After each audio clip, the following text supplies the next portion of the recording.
우리 고백하며 서로 인사를 나누기를 원합니다. 주님 때문에 행복합니다.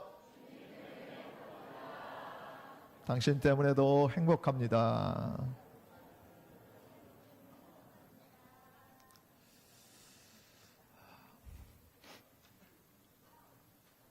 어느 교회 사모님이 이런 글을 올렸습니다. 첫째를 낳고 둘째까지 낳으면 목회 사역을 내려놓아야지. 아버지께 묻지도 않고 나 혼자 결정했다. 근데 어느 날 갑자기 아랫배가 찢어지게 아프더니 아랫배가 불러왔다. 소화가 안 되어 그렇겠지 했는데 얼굴이 창백해져만 갔다. 배가 아파 밤에 산부인과에 갔더니 빨리 큰 병원을 가라고 했다. 응급실을 가면서 아버지 용서해 주세요. 아버지께 물어보지 않고 내 맘대로 결정해 버렸네요. 회개하며 응급실에 실려갔다. 응급실에서 난관 외 임신으로 한쪽 난관이 파열이 되어 피가 많이 찼다고 응급수술을 해야 한다 했다. 새벽 3시 몇 통의 수혈을 받으며 난관 절제하며 유산을 시켰다. 너무나 마음이 아팠다. 나의 믿음 없는 고백으로 아이가 세상에 빛도 보지 못하고 죽었다고 생각이 되니 너무나 마음이 아파왔다. 눈만 감으면 눈물이 하염없이 흘렀다. 그 누구의 위로도 위로가 안 되었다. 남편도 부모님도 자녀도. 난 계속 울었다. 다음날 꿈에 절벽에서 한 사람씩 떨어져 죽는데 누군가가 나 대신 죽었다고 나는 빼주는 꿈을 꾸게 되었다.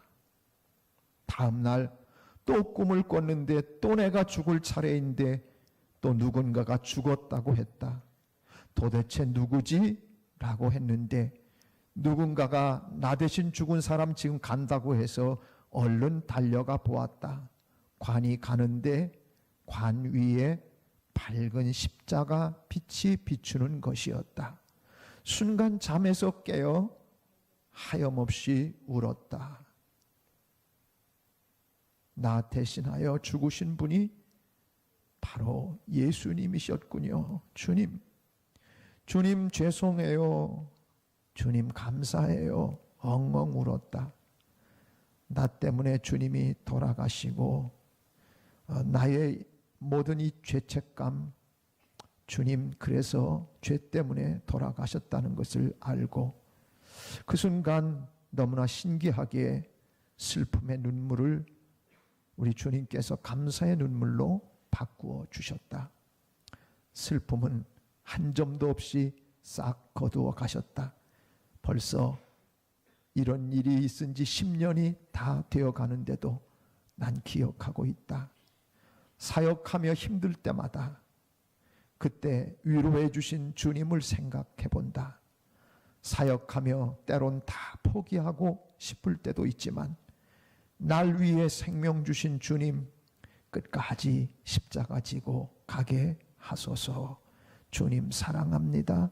주님 사랑합니다. 여러분, 예수 믿고 나면, 그리스도인이 되고 나면 한 가지 생겨나는 영적 현상이 있습니다. 그게 뭐냐면요, 예수 믿기 전에는 내가 그냥 그래도 되려니 또 별로 신경 쓰지 않고 행하던 것들, 내 생각, 내 말, 그리고 내 표정, 내 행동, 뭐 별로 거리낌 없이 했었는데, 그런데 예수 믿고 나서 달라지는 것이 있다면 그렇게 잘못 살게 되면 내 마음에 부담감과 갈등과 더 나아가서 죄책감이 생기는 것이라고 말이죠. 이게 달라지는 현상입니다.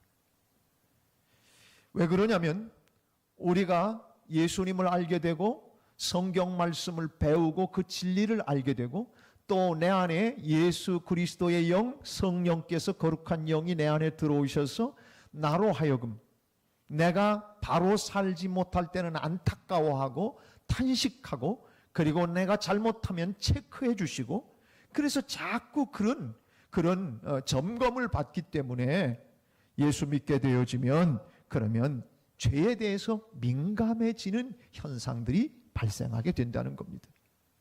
세상 사람들이 보면 별거 아닌 것 같아도 그 예수 믿는 사람들은 작은 것 하나에도 죄책감을 갖게 될 수밖에 없는 것. 이게 결국은 성령이 내 안에 계시기 때문에 내가 바로 살도록 이끌어 가시는 그 하나님의 인도이고, 그러다 보면 내가 그 성령의 지시와 또 그런 깨달음을 통해서 결단하다 보면 내가 날마다 더 하나님의 뜻에 맞는 사람으로 성화되어가는 sanctification, 성화되어가는 그런 과정이 우리에게 있게 되는 것입니다. 여러분, 죄 때문에 마음속에 부담감이 드는 거, 이것은 예수 믿는 사람들은 당연히 겪게 되어지는 과정입니다. 지난 시간에 우리의 마음 가운데 두 마음이 싸운다고 하는 것을 함께 말씀을 나눴습니다. 어떤 말씀입니까? 7장 25절에 보면 마음으로는 하나님의 법을 따라가고 싶은데, 마음은 그런데 내 자신이 가만히 보니까 육신이 약해서 죄의 법을 따라갈 때가 있는 내 자신을 발견하게 된다고 하는 거죠. 예수를 믿으면서 이것이 내가 왜 죄의 법을 또 따라갔지?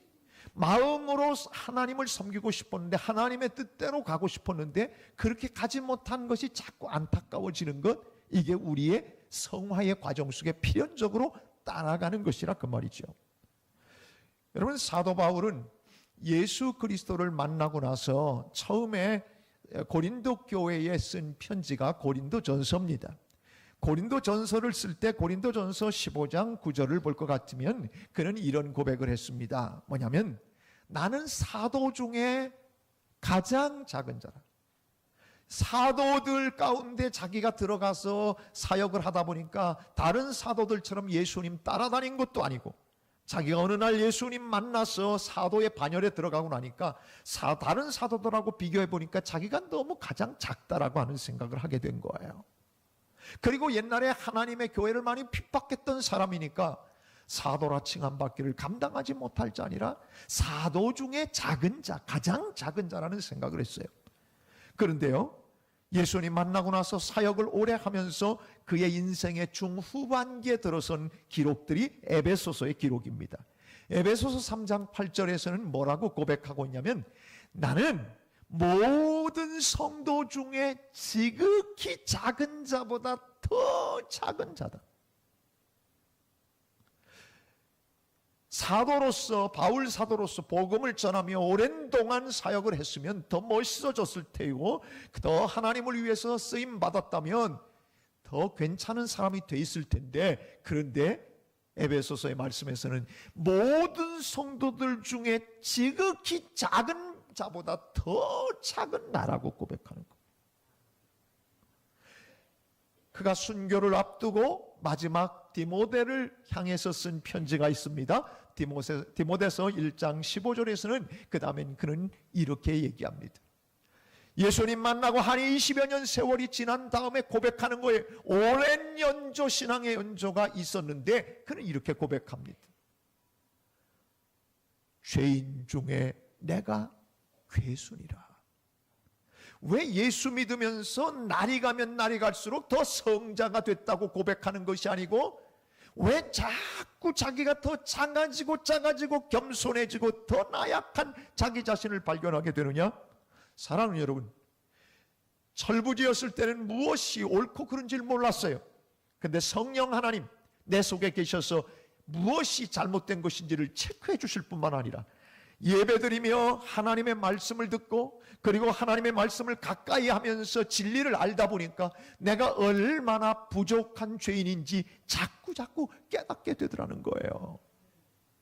그러니까 예수를 오래 믿으면 자기 자신이 점점 하나님 앞에 부족하다고 하는 것을 느끼는 자가 제대로 된 예수 그리스도의 영성을 가진 사람입니다. 그렇지 않은 사람은 어떤 사람인 줄 아십니까? 오래 예수 믿어서 잡고 사는 사람이 있어요. 목소리 크게 내는 사람이 있어요. 그런 사람, 특별히 어떻게 생각하며 사냐면 내가 너보다는 낫다, 야, 난 니네들보다 낫다라고 스스로를 구별하는 사람이 있습니다. 예수님의 비유 가운데 나타나고 있죠. 여러분, 세리와 바리새인의 기도입니다. 세리는 하늘을 감히 우러러보지도 못하고 가슴을 치면서 자신의 부족을 하나님 앞에 회개하며 기도했습니다. 그런데 바리새인은 어떻게 기도했습니까? 나는 저런 종자들과 같이 아니함을 감사하나이다. 저런 죄인들과 내가 다르다는 것이 너무 감사합니다. 기도의 내용이 그렇게 죄인들 세리와 비교해 가면서 내가 저런 사람과 같지 않다는 것에 대해서 감사했습니다. 그리고 일주일에 내가 2번씩 금식하고 11조를 제대로 드리고 그런 것을 드러내면서 하나님 앞에 그렇게 기도했습니다. 예수님께서 뭐라고 말씀하셨습니까? 세리의 기도를 하나님이 받으셨다 말씀합니다. 우리는 예수 믿으면서 세리와 우리가 죄인들의 영성은 가져야 되는지 모르지만 바리새인과 서기관들의 영성을 가지면 안 됩니다. 내가 너보다 낫다라고 생각하는 순간 우리는 이미 하나님의 은혜에서 떠나 있는 자신을 발견해야 합니다. 예수를 믿으면서 고민 중에 하나가 어떤 고민이냐면 내 마음은 하나님의 뜻대로 살고 싶은데 그게 잘 안 되는 자기 자신을 발견할 때 말입니다. 그러면 이런 생각을 하게 돼요. 나 왜 이 정도밖에 안 되지? 내가 왜 이 모양이지? 그러다 어떤 생각을 하게 되냐면 이런 생각을 하게 됩니다. 난 과연 구원받은 사람인가? 고민하게 되죠. 근데 이 고민은 오늘 본문 말씀 로마서 8장의 본문에서 그 해답을 정확하게 줍니다. 여러분, 스페너라고 하는 사람은 이렇게 얘기했습니다. 모든 성경이 불타 없어진다 할지라도 로마서 8장만 읽는다면, 로마서 8장만 붙들고 있다면, 그것이 남아있다면 우리는 구원받을 수 있다. 그러니까 모든 성경 가운데 가장 핵심적인 부분이 오늘 로마서 8장이라고 말했습니다. 여러분, 로마서 8장은 오늘 반지의 보석과 같은 겁니다. 그 말씀이, 그 중에서도 가장 중요한 말씀이 오늘 말씀입니다. 그러므로 이제 그리스도 예수 안에 있는 자에게는 결코 정죄함이 없나니. 여러분, 우리는 우리의 죄와 허물로 죽어야 마땅한 사람들이었습니다. 그런데 예수 그리스도의 십자가, 그 은혜를 붙들고 우리는 구원 얻었습니다. 그러면 로마서 6장에서는 어떻게 말씀하냐면 우리와 예수님이 하나가 되었다. 무릇 그리스도 예수와 합하여 세례를 받은 우리는 그의 죽으심, 예수의 죽으심과 합하여 세례를 받은 것이다. 그러니까 우리도 예수님이 죽을 때 같이 죽었다는 거예요. 4절에 보면 이렇게 나옵니다. 그 다음 절 보면 그러므로 우리가 그의 죽으심과 합하여 세례를 받음으로 그와 함께 장사되었다. 이는 아버지의 영광으로 말미암아 그리스도를 죽은 자 가운데서 살리심과 같이 우리로 또한 새 생명 가운데서 행하게 하려면, 옛날 생명은 죽었어요. 근데 우리는 새 생명, 예수 안에서 새로운 생명으로 탄생했다는 겁니다. 5절, 만일 우리가 그의 죽으심과 같은 모양으로 연합한 자가 되었으면 또한 그의 부활과 같은 모양으로 연합한 자도 되리라. 그 다음 6절 넘어갑니다. 우리가 알거니와 우리의 옛사람, 죄짓고 하나님의 곁을 떠나 살던 죄된 우리의 옛사람은 예수와 함께 이미 십자가에 못 박혔다는 겁니다. 예수님이 십자가에 달려 돌아가실 때 나도 옛사람은 이미 같이 예수님과 함께 죽었다는 거예요. 예수님의 죽으심이 내 죽으심이고 내 죽음이고 예수님의 부활이 내 부활이고 예수님의 십자가가 나의 죄인을 십자가에 못 박는 똑같은 그런 효능을 발휘한다고 하는 얘기입니다. 그래서 십자가에 못 박힌 것은 죄의 몸이 죽어 다시는 우리가 죄에게 종로를 타지 아니하려 함이니. 7절, 이는 죽은 자가 죄에서 벗어나 의롭다 하심을 얻었음이라. 죄에서 이미 죽은 우리가, 죽은 자가 죄에서 벗어났어요. 이미 예수님과 함께 우리가, 과거의 사람은 죽었어요. 예수를 믿고 세례를 받는 순간 우리는 예수님의 죽으심이 내 죽으심이 돼서 이제는 죄된, 영원히 형벌받아야 될 죄인이 아니고 의롭다 하심을 얻었음이라. 앞으로 얻게 된다는 것이 아니라 의롭다 하심을 얻었음이라, 이렇게 말씀합니다. 여러분, 하나님은 이제 우리를 보실 때에 내 안에 있는 예수의 생명, 새 생명을 보시는 거지, 나의 과거, 죄 가운데 살던 이 나의 육신, 더러운 육신, 이것을 보시는 것이 아니라 예수님의 보혈로 묻혀진 그 나 자신을, 그러니까 나를 볼 때 예수님의 십자가, 그 예수님의 보혈로 나를 보아주신다고 하는 이야기입니다.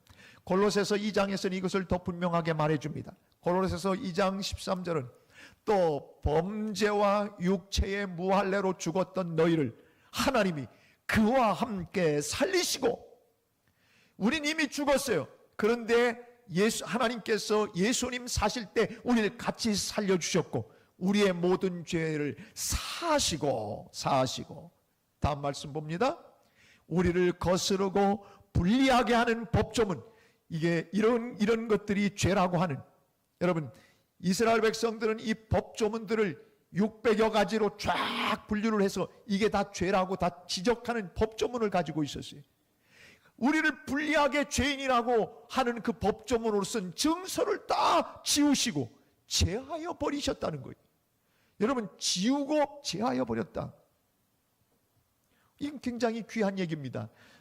여러분, 2000년도까지 이 세계 온 인류가 발명해낸 아주 뛰어난 최고의 발명품들을 조사를 했는데, 이게 뭐냐면 존 브로크만이라고 하는 사람이 지난 2000년 동안 위대한 그런 발명들 121가지를 결정을 하고 찾아냈어요. 거기에 보면 인쇄술, 전기, 그리고 비행기, 컴퓨터, 인터넷, 이런 것들이 다 들어갔어요. 그런데 그 중에 하나 들어간 게 뭐냐면 아주 우스꽝스럽게 최고의 발명 가운데 하나가 뭐냐면 지우개라는 거예요. 그까지 지우개가 뭐. 그런데 여러분, 지우개 때문에 악보를 그리다가 잘못되면 지우고, 대상을 하다가 잘못되면 지우고, 이런 것들을 해서 모든 작품이 걸작이 되고 작품의 완성도를 높이게 됐다는 거예요. 그래서 위대한 발명 가운데 하나가 지우개라는 거예요. 사랑하는 여러분, 오늘 골로새서 2장 말씀을 다시 보면 이렇게 말씀하고 있어요. 자, 14절 말씀 보세요.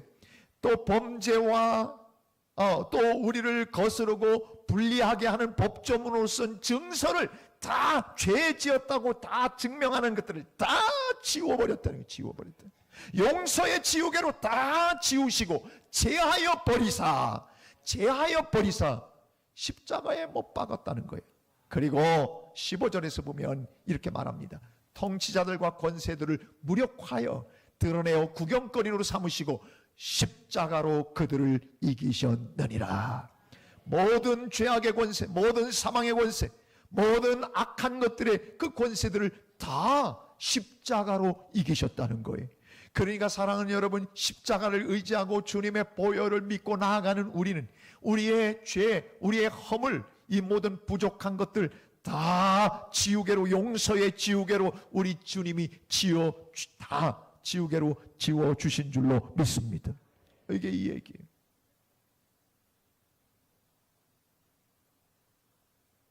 그래서 오늘 모든 성경이 불타 없어져도 로마서 8장이 남아있으면 우리는 구원을 받을 수 있다라고 하는 얘기가 그거예요. 오늘 그리스도 예수 안에 있는 자에게는 결코 정죄함이 없다. 결코 정죄함이 없다라고 하는 이 단어는 헬라어로, 여러분 오늘 설교 제목을 제가 헬라어로 좀 유식한 티를 냈습니다. 그런데 제가 다른 건 몰라도 여러분이 평생 이 단어 하나만큼은 헬라어로 직접 신약 성경에 쓰여진 헬라어로 여러분이 이 사실을, 이 단어를 확인하고 기억하라고 하는 의미에서 제가 이것을 여러분에게 소개해 드리는 겁니다. 카타크리마. 카타크리마라고 하는 것은 정죄한다는 뜻입니다. 정죄함이라는 뜻입니다. 카타크리마. 근데 그 앞에 오늘 본문에서 뭐라고 그러냐면 우덴 카타크리마. 그래서 다시 말해서 이건 뭐냐면 결코 무엇이 없다라고 하는 뜻이 우덴입니다. 그러니까 우덴 카타크리마라고 하는 것은 결코 정죄함이 없다라고 하는 얘기입니다.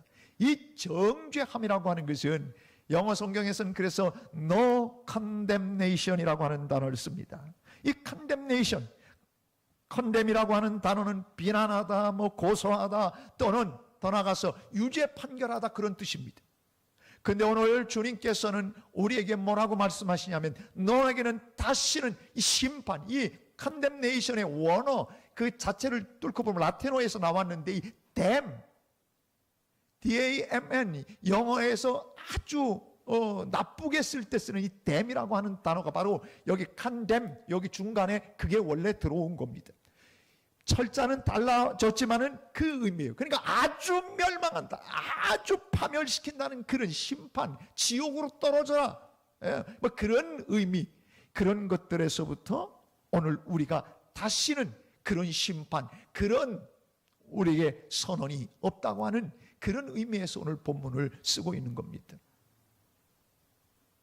우리는 정죄함이 없다는 겁니다.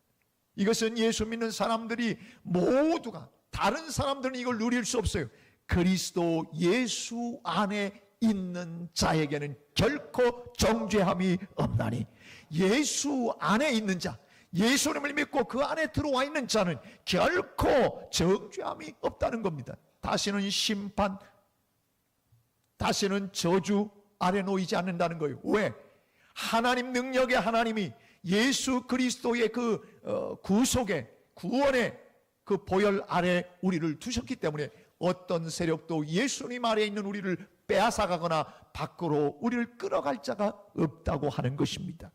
예수 안에 있는 여러분에게는, 제가 예언을 정확하게 합니다. 영이 맑아서 예언을 정확하게 하는데, 오늘 예배 드리러 나온 여러분들 한 사람 한 사람, 여러분 지옥 가기는 다 틀린 사람들입니다. 아니, 이 좋은 얘기를 들으면서도 아멘을 안 하시는 분은 돌아서 가겠다는 겁니까? 그래도 여러분 팔자는 이제 지옥에 가긴 다 틀렸습니다. 왜?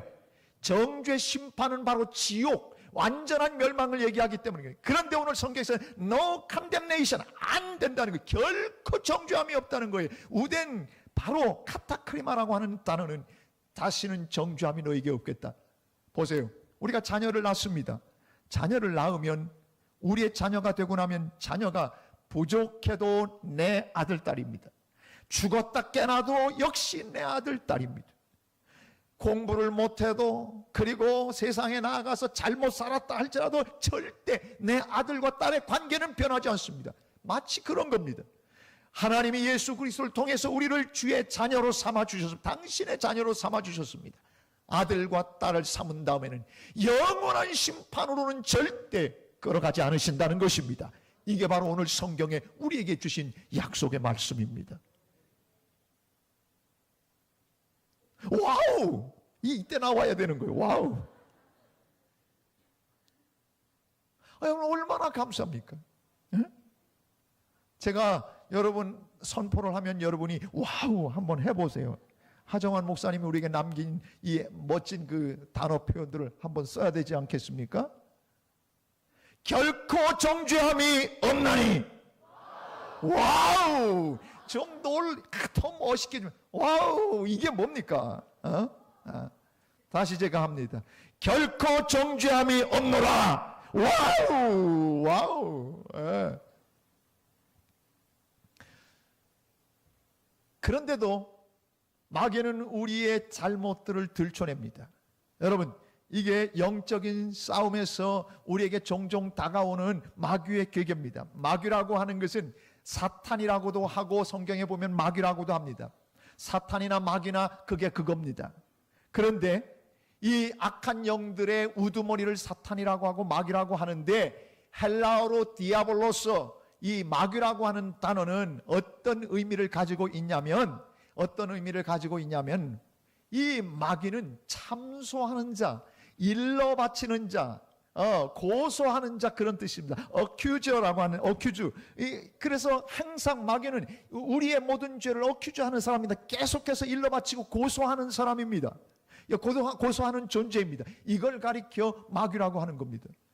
우리가 때때로 육신의 법을 따라서 실수하고 잘못합니다. 그러면 마귀는 우리에게 와서 뭐라 그러냐면, 네가 봐라, 이 죄 졌지? 이게 네가 목사로서 이렇게 할 수 있냐? 너 참 뻔뻔하다. 그렇게 해서 우리의 마음에 있는 죄들을 들춰내서 하나님 앞에 우리의 죄를 막 일러 바쳐서 나로 하여금 위축이 되게 만듭니다. 그래서 그 죄책감, 이런 것에서부터 벗어나지 못하게 만드는 것이 마귀가 하는 일입니다. 그래서 여러분, 그 마귀의 계계에 넘어가지 말라는 것입니다. 그래, 내가 부족하다. 그러나 나는 하나님의 뜻대로 살려고, 내가 실수는 했으나 내가 하나님의 뜻대로 오늘도 살려고 내가 기도하고 있다. 내게서 모든 죄책감을 주는 모든 세력은 이 시간 떠나갈지어다 선포하고, 여러분이 성령 하나님으로 여러분의 마음이 평안해져야 하는 것입니다. 물론 우리의 죄를 정당화시키자는 얘기는 절대 아닙니다. 오늘 본문은 그렇지 않습니다. 그 얘기를 하는 것이 아니라 영원한 형벌로 떨어질 것 같이 늘 우리를 정죄하고 우리를 고소하는 악한 마귀의 괴계에서 우리가 벗어날 수 있는 방법은 바로 이거라는 거예요. 여기서 2절에서 이렇게 얘기합니다. 오늘 본문 2절은 그 방법을 이렇게 얘기합니다. 얘는 그리스도 예수 안에 있는 생명의 성령의 법이 죄와 사망의 법에서 너를 해방하였습니다. 내가 죄 가운데 있어서 정죄감이 들고 죄책감이 들 때마다 무슨 말씀이에요? 오늘 그리스도 예수 안에 있는 생명의 성령의 법, 성령이 너희 안에 있어서 성령이 다스리고 성령이 통치하고 성령이 지배하게 되어지면 죄와 사망의 법에서 네가 해방된다는 얘기입니다. 그렇기 때문에 여러분, 기도하면서 성령 충만해야 되는 이유는 그겁니다. 아침에 일어나서 하나님 앞에 기도합니다. 하나님, 오늘도 돈이 필요합니다. 이거부터 먼저 기도하지 마십시오. 미련한 사람입니다. 하나님, 오늘도 돈 좀 주세요. 그렇게 기도하지 말고, 하나님, 오늘도 성령께서 내 안에 들어오셔서 나의 주인 되셔서 나를 이끄시고 성령님과 함께 동행하며 오늘도 살아가는 지혜로운 하나님의 아들, 딸이 되게 해 주옵소서. 그러면 이길 수 있는 능력도 성령이 주시고, 그리고 잘못된 길로 가지 않도록 깨닫게 하시는 성령께서 나를 이끌어 주시기 때문에 하루아침이 시작하면서 기도해야 될 것은 다른 기도가 아니라 성령께서 나의 주인이 되시길 위해 기도해야 하는 것입니다. 왜? 성령은 생명을 주는 분이기 때문에 그런 거예요. 오늘 생명의 성령의 법이라고 말하지 않습니까? 예수 그리스도는 생명을 주시는 분입니다. 그리스도 안에 있으면. 그리고 성령님은 우리에게 생명을 주십니다. 세상을 보세요. 생명을 주는 것들은 어떤 겁니까? 선한 것, 아름다운 것, 좋은 것들이 다 생명을 줍니다. 더럽고 추하고 음란하고 아주 사기와 거짓과 술수와 분쟁과 대립, 이건 더러운 것들입니다. 마귀의 별명이 바알세불입니다. 바알세불이라고 하는 뜻 자체는 뭐냐면 똥무더기의 주인이라고 하는 뜻입니다. 더러운 것들을 만들어내는 것은 악한 영입니다.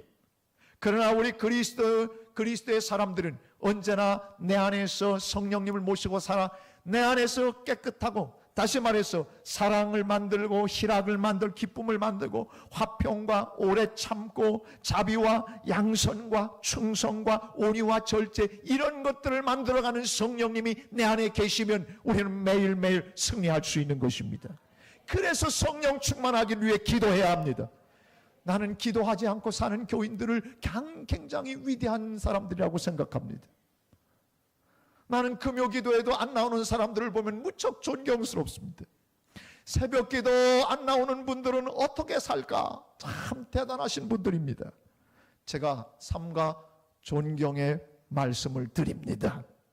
사랑하는 여러분, 교회를 못 나오더라도 하루를 시작하면서 진실하게 하나님 앞에 기도하며 시작하십시오. 성령이 여러분을 지배하고 다스릴 때만이, 오늘도 생명의 성령의 법이 지배할 때만이 내게 아름다운 일들이 일어나고 선한 영향력을 줄 수 있기 때문에 그렇습니다.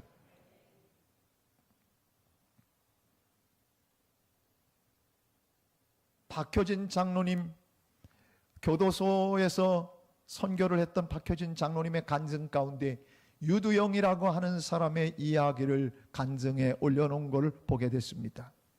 유두영이라고 하는 사람은 아주 잔인하게 살인한 사람입니다.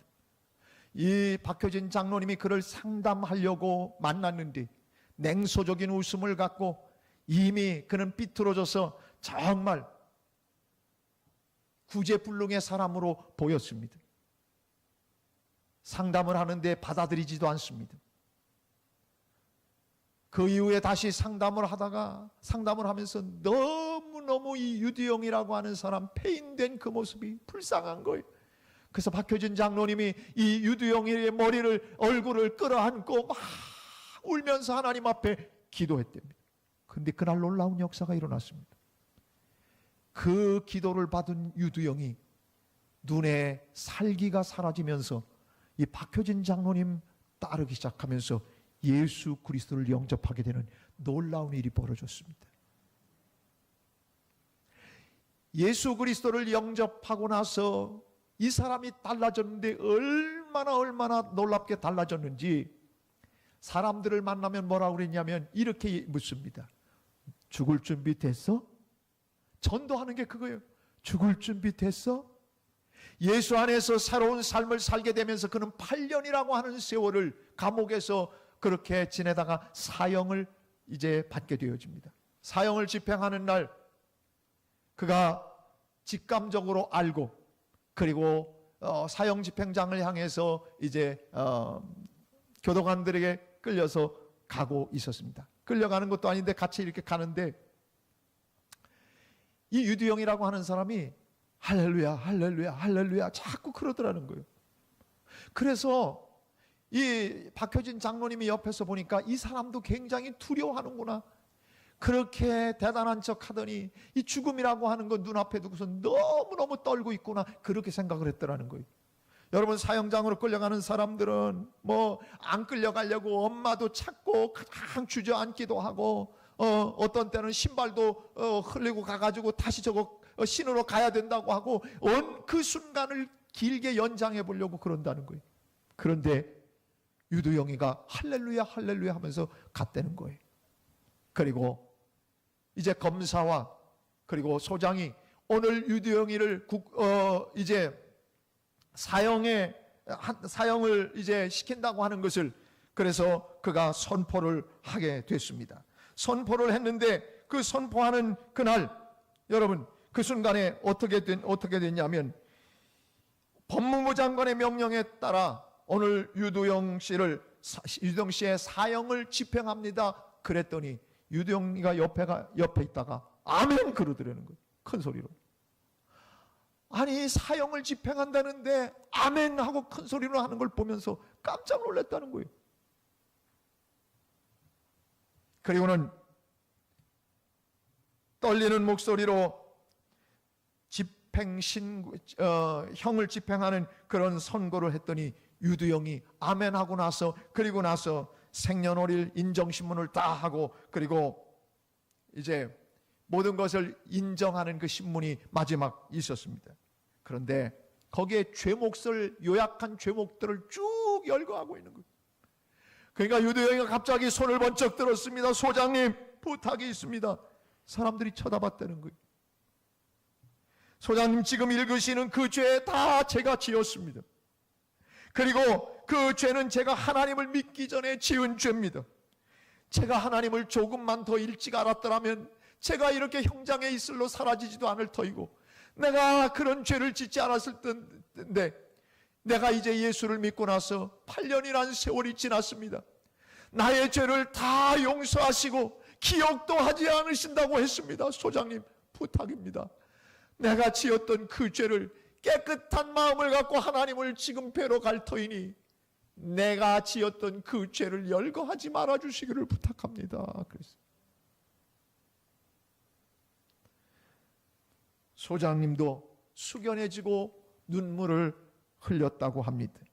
그리고 그 자리에서 요한복음 3장 16절 하나님이 세상을 이처럼 사랑하사 독생자를 주셨으니 이 말씀을 고백하고 거기서 암송하고 그리고 나서 거기 있는 사람들 앞에 자기의 모든 장기를 기증하겠다고 선포하고 그리고 유언을 남기겠느냐라고 하는 마지막 이 질문 앞에 한 가지 있습니다. 여기 계신 모든 분들이 저처럼 예수님을 믿었으면 좋겠습니다. 그렇게 하고 그는 하늘 가는 밝은 길이 내 앞에 있으니 어디서 찬송 소리가 들리는데 가만히 보니까 박효진 장면 보니까 그 유두영이가 불러드리는 거예요. 그리고 그는 마지막 하나님 앞에 자신을 그렇게 맡기고 형장의 이슬로 사라졌답니다. 사랑하는 여러분, 예수 믿고 가장 큰 행복은 돈이 아닙니다. 예수 믿고 나서 어쩌면 내게 있어야 되는 최고의 축복은 건강도 아닙니다. 예수 믿고 나서 내가 살아가면서 느끼는 최고의 복은 No condemnation. 우리 오늘 말씀처럼 오늘 우덴 카타크리마 다시 너에게는 결코 정죄함이 없노라. 이 말씀이 오늘 우리의 삶을 지탱하는 가장 소중한 말씀인 것을 믿으시기를 바랍니다.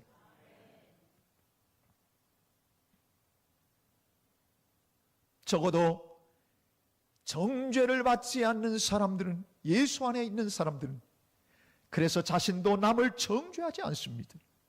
적어도 예수님이 내 안에 있고 성령이 내 안에 계신 사람들은 남을 비난하거나 헐뜯거나 또는 남을 정죄하지 않습니다. 왜? 허물 많은 나를 살리시고 나를 정죄하지 않으신다고 약속하셨으니 내가 누구를 정죄하겠는가? 그래서 아무도 정죄하지 않는 그 모습으로 삽니다. 그게 바로 성령의 사람, 진정한 예수의 사람입니다. 어떤 사람은 예수를 믿으면서도 남을 정죄합니다. 비난합니다. 그거는 accuse, 다시 말해서 그거를 하는 사람은 디아볼로스, 사탄, 마귀가 하는 것들입니다. 요즘 보니까 가끔 그런 문장이 가끔 전봇대 비슷한 데 붙어 있어요. 애인 대행. 어떤 신문에 보니까 어떤 거 보니까 아빠 대행 이것도 있어요. 저는 은퇴하고 나서 제가 얼굴이 괜찮게 생겼으니까 아빠 대행업을 하면 어떨까? 그래서 결혼식장에 내가 대신 아빠처럼 들어가는 그런 사업에 내가 하면 돈 벌 수 있을까? 조금 생각을 해봤습니다. 그런데 말이죠. 여러분, 우리 예수님의 사람들은 예수님을 대행하는 사람들입니다. 적어도 예수님의 모습이, 예수님의 삶의 모습이 생각과 언어와 표정과 그 모습들이 나에게 나타나야 됩니다. 그런데 어찌하여 남을 정죄하고 비난하는데 우리가 앞장섭니까? 그거는 사탄의 대행자입니다. 적어도 예수님께 정죄함을 받지 않고 살아가는 우리라면 우리 역시 다른 사람에 대해서 정죄할 수 없는 것입니다. 이것이 바로 성경이 오늘 우리에게 요구하고 있는, 예수님의 대행자들에게 요청하고 있는 말씀입니다. 35 먹은 목사님이 미국에서 사냥을 하다가, 여러분 사냥 허가 기간 동안에 사냥을 했는데 움직이는 물체를 쐈는데 노른 줄 알고 쐈는데 사람이었습니다. 35 된 이 목사님이 좌절감에 빠졌습니다. 교회에서 난리가 났습니다.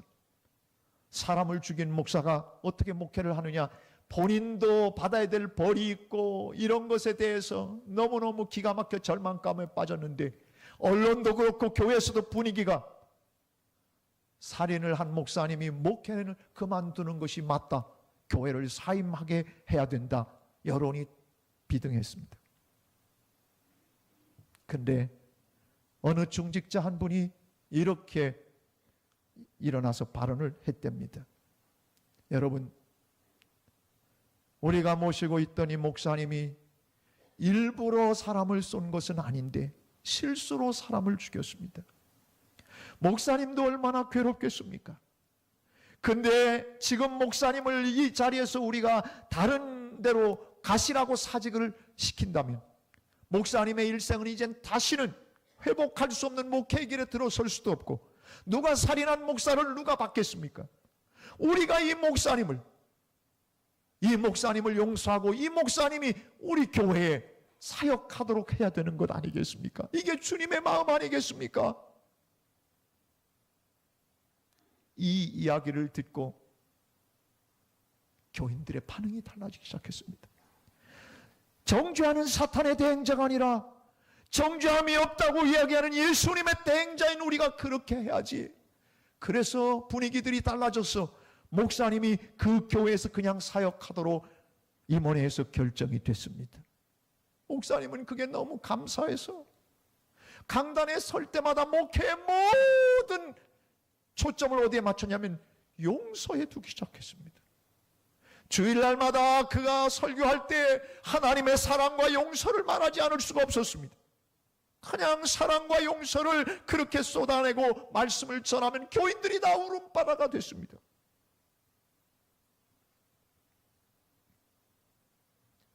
그분이 미국의 침례교회 총회장이 되어지고 나중에 세계 침례교회 총재가 되고, 그리고 저서를 54권이나 남긴 크리스 웰이라고 하는 목사님이십니다. 정죄하지 않는 예수님의 그 선언, 그걸 따랐던 교인들, 그래서 침례교 역사의 위대한 크리스 웰이라고 하는 목사님이 존재할 수 있었던 것입니다. 오늘도 주님은 이 땅에서 예수님의 대행자로 우리가 이 땅을 살아가길 원하고 계십니다. 그리고 오늘 내 속에 계속해서 비집고 들어와 나를 정죄하고 나를 죄의 세력과 포로에 가두어두고 내 영혼을 끌어가고 하나님 앞에 맥없이 쓰러지게 만들려고 하는 악한 세력이 나에게 접근해 온다 할지라도 우리가 그 모든 포로됨과 묶임에서부터 자유할 수 있는 단 한 가지 방법은 예수 안에서 생명의 성령의 법을 따라 성령이 내 안에서 일하게 하시고 성령이 내 안에서 역사하시도록 내 마음을 비워드리고 성령 충만할 때에 오늘 이 세상의 모든 죄악으로부터 그리고 우리의 모든 죄책감으로부터 오늘 우덴 카타크리마 정죄함이 없는 그 놀라운 은혜 속에 들어가 살게 될 수 있습니다. 오늘 그러한 은혜와 축복이 예배를 드리고 이제 세상을 향해 나아가는 여러분에게 함께하기를 주의 이름으로 축복합니다. 옆 사람에게 우리가 선포합니다. 아니면 들어보라고 여러분의 가장 큰 목소리로 오늘 헬라어 우덴 카타크리마를 여러분 한번 외치겠습니다. 일생 이 단어는 잊지 마십시오.